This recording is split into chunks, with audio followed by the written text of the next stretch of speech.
আসসালামু আলাইকুম। এটা হচ্ছে ডিসি সার্কিট টাইপ 8 দশম অধ্যায় অ্যামিটার, ভোল্টমিটার এবং ওয়াটমিটার, যেটা আমরা করতেছি টেসলা ভলিউম 1 এর 4th এডিশন এবং এই অঙ্কটা হচ্ছে প্র্যাকটিস 10 এবং লাস্ট ম্যাথ।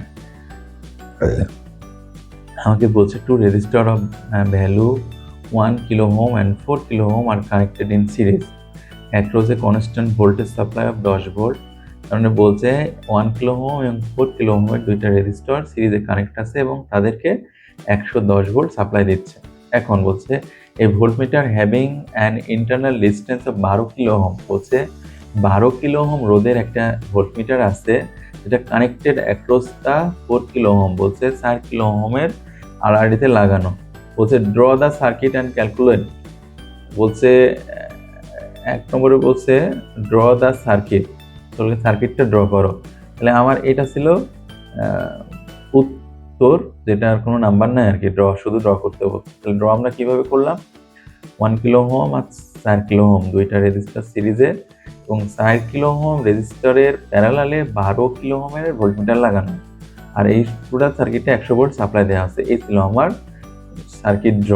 এবং ক্যালকুলেট করতে বলছে a true voltage across 4 kilo ohm, sorry এটা কিলো ওহম হবে, কে ই হয়েছে অঙ্ক, এই অঙ্কটাই অনেকগুলো প্রিন্ট মিস্টেক হয়েছে, ই না এটা ওহম হবে আর কি, কিলো ওহম। বলছে 4 kilo ohm register before the voltmeter, true voltage before the voltmeter was connected, বলছে যে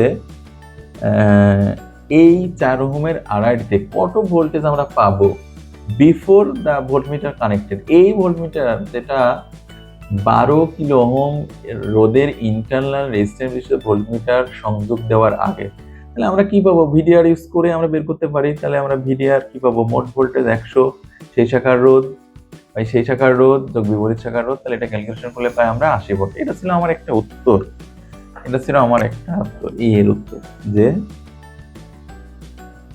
ভোল্টমিটার কানেক্টেড করার আগে সেখানে কত পার্ট দিবে, যেটা হচ্ছে রিয়েল ভোল্টমিটারের পার্ট।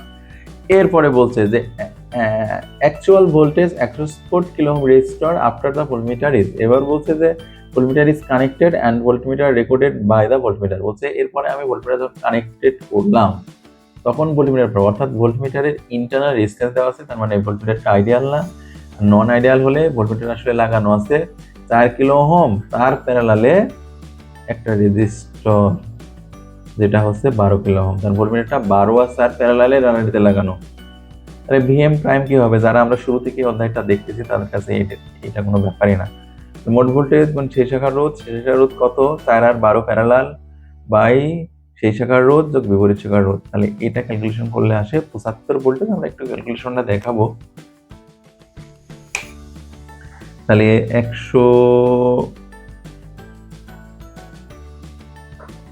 100 গুণ 4 ইনভার্স যোগ 12 ইনভার্স বন্ধনী ক্লোজ ইনভার্স, নিচে 4 ইনভার্স যোগ 12 ইনভার্স বন্ধনী ক্লোজ ইনভার্স যোগ 1, তাহলে আমাদের অ্যান্সার আসে 75 ভোল্ট। তাহলে আমার এই ভোল্টমিটারটা যখন আমরা দেখলাম, যখন সে আইডিয়াল ছিল তখন ভোল্টমিটার রিডিং দিচ্ছিল 80 ভোল্ট এবং ভোল্টমিটারের প্যারালালে যখন 12 কিলো ওহম রেজিস্টর সহ ভোল্টমিটার কানেক্ট করলাম, তাহলে ভোল্টমিটার 5 ভোল্ট কমাই দিয়েছে, 75 ভোল্ট রিডিং দিচ্ছে। And with the change the supply the current when the voltmeter is connected, with the change the supply current when voltmeter is connected। এখন voltmeter connect করার পরে supply কারেন্টের কতটুকু পরিবর্তন হয়েছে সেটা, তো আগে আমার কারেন্ট কত ছিল আমরা সেটা দেখি। তাহলে আগের কারেন্ট কত ছিল, মোট ভোল্টেজ বাই মোট রেজিস্ট্যান্স 100 বাই 1 প্লাস 4 আর 20 মিলি অ্যাম্পিয়ার। আর পরে যখন আমি ভোল্টমিটার কানেক্ট করলাম তখন কানেক্ট কত, 100 বাই এই 4, তখন প্যারালাল 4 প্যারালাল 12 যোগ 1 25 মিলি অ্যাম্পিয়ার, অর্থাৎ সার্কিটে কারেন্ট ফ্লো বেড়ে গেছে, রেজিস্ট্যান্স কমে গেছে যেহেতু প্যারালালে কানেক্ট। তো তাহলে আমার কারেন্ট কত, তাহলে 5 মিলি অ্যাম্পিয়ার ইনক্রিজ হয়েছে এই সার্কিটে। যখন আমি একটা নন আইডিয়াল ভোল্টমিটার লাগালাম তখন আরো বেশি কারেন্ট ফ্লো করতেছে। এখন আমাকে বলছে যে change the supply current when the voltmeter is connected, এটা আরেকটা হচ্ছে ডি প্রশ্নটা এই জায়গায় চলে আসছে, প্রিন্ট মিস্টেক। তো বলছে যে percentage error in the voltage across pole kilometre. Percentage ইররের সূত্র কি? VM minus VM prime by VM গুণ 100, তাহলে 80 মাইনাস 75/80, তাহলে 6.25%। এটা হচ্ছে আমার একেবারে ডি এর উত্তর। তো আপনারা আশা করা যায় অঙ্কটা বুঝতে পারছেন। আর হচ্ছে এই প্র্যাকটিস 10-এর অঙ্কটা করার মাধ্যমে আমরা ডিসি সার্কিট টাইপ 8 10 অধ্যায় আমরা শেষ করে দিলাম। তো আমরা পর্যায়ক্রমে Tesla, DC circuit, AC circuit, DC machine, AC machine, power system, electronics, অর্থাৎ যাবতীয় যত ইম্পর্টেন্ট ম্যাথ আছে সবগুলো সলভ করব। তো আপনারা আমাদের সাথেই থাকবেন। যাদের উপকার হচ্ছে, কারা আমাদের এই চ্যানেল থেকে উপকৃত হচ্ছে জানাবেন।